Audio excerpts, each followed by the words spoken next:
Hello ladies and gentlemen, welcome to what is an inaugural episode of The American Adventures of a Dairy Man's Diary. My name is Harold and I am delighted to be with you here. It may well be very apparent to the eagle-eared amongst you that I am not an American. I am in fact British, but I moved here about 20 years ago to farm with my family. And recently I have moved to Ravenport here in Iowa, where we are looking to take over a failing farm. We took it over recently. It was kind of just abandoned more than anything else, and we had to do a little bit of cleanup to it, and now is a great time because we are bringing the cattle back into the farm, and with that we are desperately scrabbling around at the moment to get some hay and silage for these ladies to feed with. Which we've done. We've been able to get everything going, and now we're just in the new purchase for the farm, the John Deere 6135M with a front loader. This is going to be one of our main workhorses. I did manage to bring up an old beater of a case with me as well, which is going to be doing a lot more of the heavy grunt work really. So we've got two tractors, we've got our cattle, we've got 65 cattle in at the moment, and that number's only going to increase as the next two lorry loads arrive tomorrow. But yeah, here it is. We're lugging. This is an expensive bale trailer we bought. Splashed out one of those because we are going to be using it an awful lot. So with that, we're rumbling over to the farm really. It is, like I say, it was left abandoned for many a year, and it's starting to reflect that really. It is in very poor condition, very poor quality. But there's a couple of new grain bins in there. You can see the old red barn ahead of me. That's where we're heading to. But we are just going to have to go around the ways to get there. And yeah, we're going to go and check that out.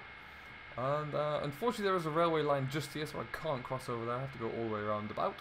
But that's not a problem at all. So that is my small kind of farmyard. And we've got a few fields dotted around here as well that belong to us. And we're going to have to try and get as much out of those fields as we can. Because by heavens are we really struggling for to have enough land to feed our animals with here. So that's what we're going to focus on and try to establish a booming livestock business here. And then we'll see how we go. There's going to be a lot of we need to do a lot of kind of rebuilding work. We need to increase our fleet to have enough equipment to support us from. We need to increase our livestock and our land so we can actually function properly without having to buy in hay at an extremely high cost. And all in all, to kind of support us, myself and my family, support the business, but also to support the livestock themselves, to feed them over the harsher winter months. So we'll be looking into doing that very soon. Now our little turn is just here on the left. I'm going to spin down here and then we're going to go into our yard. There's a few things with the yard that we still are waiting to figure out. I need to get the roads resurfaced properly. We'll get around that. And as a result, it's all a little bit bumpy. It just costs a lot of money to get the yard resurfaced, so we haven't done that quite yet. So that'll look. It might seem like there's a few uneven areas because when I hired in a big excavator to kind of clear up the yard. It was in a bit of a mess. I hired that in, and it didn't quite go to plan. So we're still, it's better than it was. Don't get me wrong, but we're still not quite there. So we're just gonna slowly roll down this hill, and just after these two grain bins on the left here is where we're gonna swing in. And this is where I call home, really. You can see my farmhouse is just down the very end there. But as you can see, we are in need of just kind of, we've got to get a permit from the council so we can actually resurface from the main road down to our yard here. But we will get that sorted out sooner rather than later. And this is us coming straight into my yard. So we're gonna have we're gonna swing this around. We're gonna have to unload all these into the barn soon. But before we go too far there, we will have a bit of a rundown of some of the equipment we've got. Now let me just see how this here trail is gonna open. Should do this, and then that side should come out like that. Perfect stuff. And we're going to hang that about there. So before we unload that though, like I say, we'll have a quick look at what we've got. We've got a few little bits of equipment, things. I bought a lorry load of stuff up from the south where my family are farming. One of which bits was this beater of a 7210 case. This is going to be our kind of heavier land tractor. It's in immaculate condition. I drove this a lot, so it's in really good condition. I maintained it very well, and I'm very pleased about All we need to do is find enough equipment for it to run properly, really, and then that will be golden for us. It really will. Over here we have a trailer that we picked up locally. This is an AgroLiner trailer, plenty big enough for us to haul our cereals around. We're going to be needing a lot of wheat to put through a mill here for the cattle. And we're also going to try and sell a bit into a local businesses just so we can try and get a little bit more revenue coming in. As you can see, there is a grain mill just up there, or a grain tower, an elevator, so we will look to get that get a contract going there. This is my family farm down south, grow a lot of cotton, and this was a spare module carrier we had, so I stole this to bring it up here. Ooh, there's a bird nesting up there, where'd that go? And that's going to be used just to, before we had this big one, I didn't know quite how we were going to haul bales around, so that's why we brought that up. There were 2 new purchases for us on the farm here, one being the John Deere 6135M with a front loader. And that's going to be used a lot, let me tell you. We've got a straw baler that goes on the front there. That is in fantastic little bit of equipment. We are going to be baling our own equipment, our own straw and hay, hopefully. I usually prefer to use round bales, so this is just bought in the fodder that I could find quickly, so that's why it's all big, large square. And the second thing we bought in was this skid steer. Now, I'm a big believer in using a skid steer. I think it's a fantastic bit of equipment. And this one is a New Holland, and it's going to be a real good workhorse for us. Nice and small and compact, so we can get it into all of the buildings around here. It's going to be really good. We are waiting for a bale spike to arrive for it, but we've got a mud grab and a big bucket there at the moment. And then I feel like I'm going to be needing to use this utilitarian vehicle, the John Deere Gator, quite a bit. So we're going to just jump into it now. It's a lovely little machine, actually, nice and easy to go and check stock, drive around, check crops, things like that. All these old buildings here, we brought in a shiny water bowser so we can actually fill the water troughs up for the livestock. All these old buildings were here already. They're a bit run down. Some of them going to need a little bit of a lick of a paint and a tidy up there, but it's nothing beyond our control. And as soon as we get going, we will look into that. Now, as I mentioned there, the yard here for some reason is on multiple levels. We are going to be looking into getting this leveled and resurfaced, but it's a big. The few quotes I've got from the local earthworks, earth moving contractors, it's expensive, so we're not looking into doing that anytime soon. Here are some of my ladies. Now, we would hopefully be looking to get some more today, but they decided they're going to take an extra day down in Iowa, where these ones are coming from, and they're going to bring them up tomorrow, so that's fine with me. We're going to get a few more in there. But there's 60 here altogether. They're looking great. They're getting used to the new surroundings, really. I did just put this post and beam fence in very quickly today. And yesterday, got that finished up there just to make sure that we could keep them in one place. And then this old barn was the very first barn that was on this farm, I'm led to believe. It has seen better days. Maybe one day we'll get it functioning. I'd love to get that used properly, but it's a glorious looking bit of equipment. Really, really is. And then we've got a lot of old kind of reed grassland around here. It's very, very stalky grass. I'm not sure what we're going to do with all of that, but it's here, it surrounds us everywhere, and we're going to have to do something with it. We've got some wheat growing in our field here, and that is going to be, well, we need to look after that and get some pesticide onto that soon, I should imagine, and get a bit of pre-emergent herbicide on there to make that grow properly. This is my house, this is my old little truck. I love that truck. Again, you can see the house is in need of a coat of paint even, but something that we won't get around to anytime soon. That's unfortunately the truth there. And yeah, so we've got a bit of land around here that we're going to look to use and look to get thriving with sooner rather than later. So we need to make a lot of forage. We've got an awful lot of mouths to feed, as you can imagine.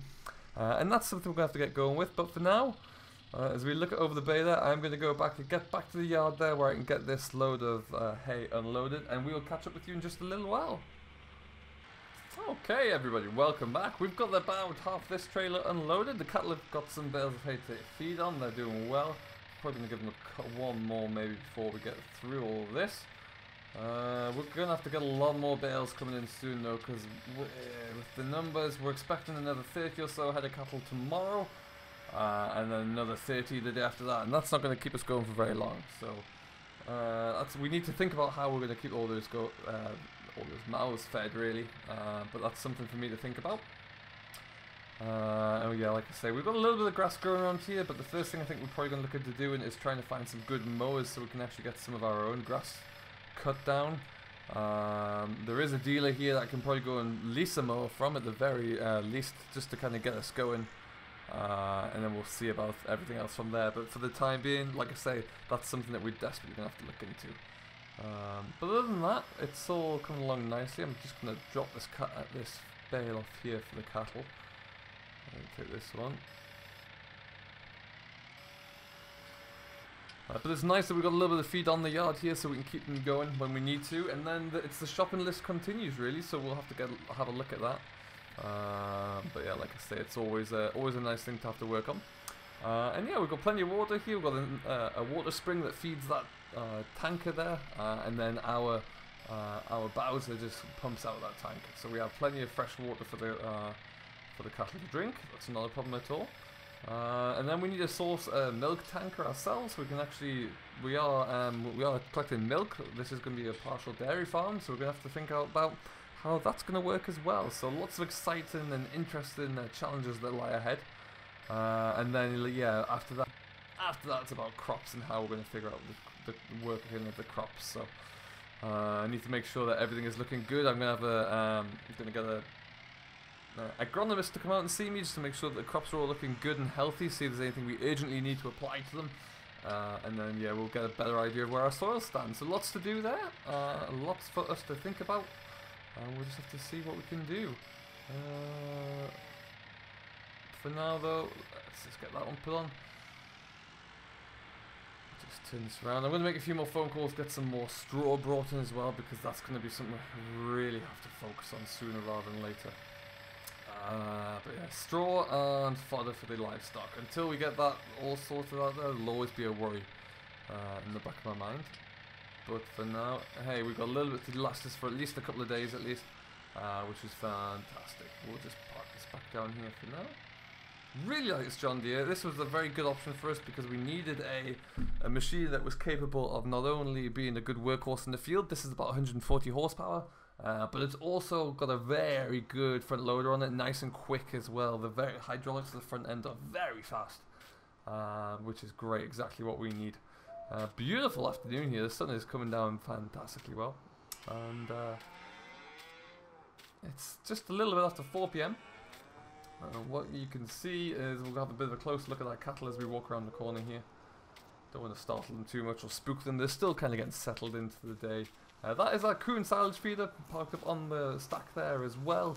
Picked that up locally second-hand there. We needed something so we could start to make a diet mix as well. As soon as we have all the cattle here and settled for a few days, we're going to start changing the diet. I don't want to do it straight away for them though. But yeah, they're looking all good. They're looking very healthy. We are going to be coming to you with a lot of updates over the course of the coming days and weeks. Be little things. There might even be how we can get onto repairing some of these little buildings, but we'll figure that one out. Yeah, we're getting there. We're making some progress. Everything is kind of up and working again. What I am going to do now, though, likely is... Oh, do you know what? We're going to start the case up. The case, I held a little soft spot in my heart for this case. It's a lovely machine, and we'll use that on this exceptionally expensive bale trailer. I don't know if we're going to keep hold of this one or not. The hydraulics are a little bit too much for me, if I'm honest. I could do with just a normal flatbed trailer, but we'll see.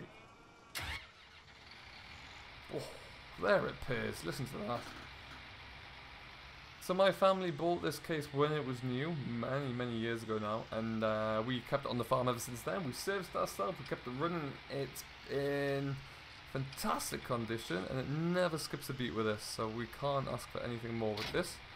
What we're going to do is just kind of fold up this here bale trailer though.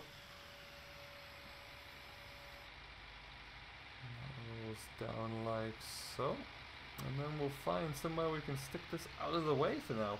We will be going on another trip tomorrow, I should think. But we're going to have to make some phone calls and find some hay first for that. But what we're going to do for now anyway is just look to get this all parked up somewhere out of the way. We will leave it here though.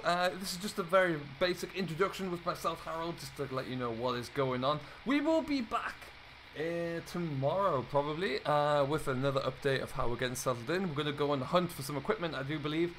Equipment and bales is the aim of this week, so we will let you know how that goes in the not too distant future. For now though, thank you ever so much for watching. If you have enjoyed today's little update, please do remember to hit that like button and subscribe to Simulation for the Nation, who very kindly host all my equipment, all my blogs. And he reached out to me recently and asked me if I would do it, and I was more than happy to. So we will take it from there. Thank you ever so much for watching. I do hope you have enjoyed. Hit that like button, subscribe to Simulation for the Nation, and we will see you all tomorrow. Have a good rest of your day, and happy farming.